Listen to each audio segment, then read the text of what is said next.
You lied to me. We're all human, just doing the best we can. You cause your mother anguish, and I will not have it. She wants me gone. How do you think this ends? Not well.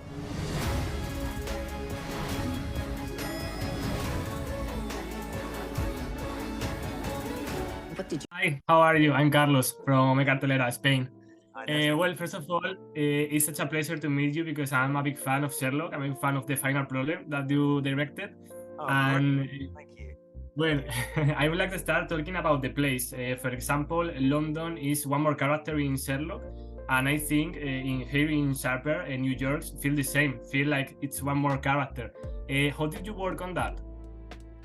Well, I just think this Sharper is a movie that can only be set in New York. It's a city that sort of is at the sharp end of the American dream. It sort of venerates people who are successful in capitalism, and it just felt like this was the only place in the world that we could set Sharper in, as you say, in the same way that Sherlock could only be set in London.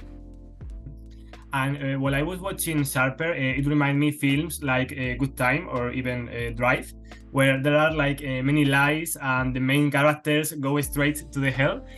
So what did you use as influence to build this story? Are you asking about my film references that I lent into? Yes.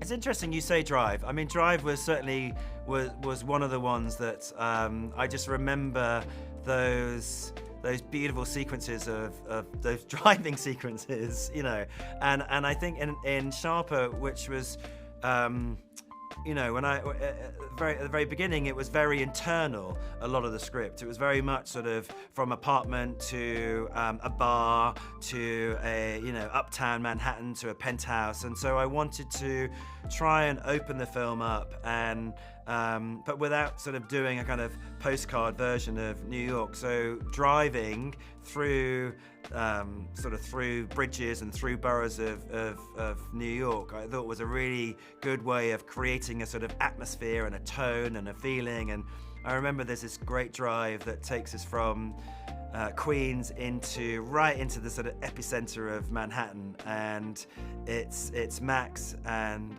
it's Sandra, and they we have this great piece of music called Disaster Piece by Detroit, and it was just something that we shot at night, and you've got those long avenues, you've got those sort of moody tungsten lighting. It was almost like sort of Cinderella going to the ball. You felt like we were going from sort of Queens all the way into Times Square, which is like this sort of big, full-on assault of deception. Yeah.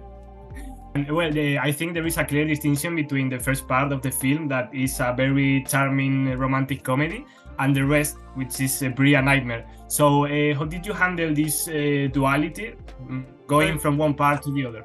So I think traditionally, and it used to be that when you were making a certain type of movie, that you sort of had to stay within the sort of tone and the feeling of that movie. So if you were making a horror movie, it just had to be a horror movie. If you were making a thriller film, a suspense, it just had to be that. Or if it was a musical, it could just be that. I think now audiences are more sophisticated. They enjoy the fact that we can play around slightly with genres.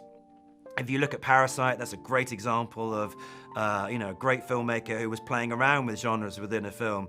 So with Sharper, I knew that we could start the film off in a certain way, it could almost be like Richard Curtis had come to New York, and we were in a scene from Notting Hill, but set in the West Village of Manhattan. We start the film in a bookstore. We have a boy that meets a girl meets a boy, and they fall in love. And so that was part of that, was the joy of bringing our audience into the feeling of a love story.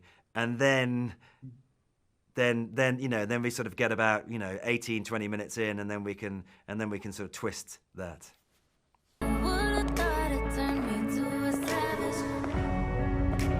We're celebrating What exactly are we celebrating? billions of dollars. Roll up your sleeves. Trust me. You can't cheat an honest man.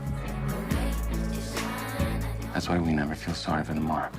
I really like you. I really like you too.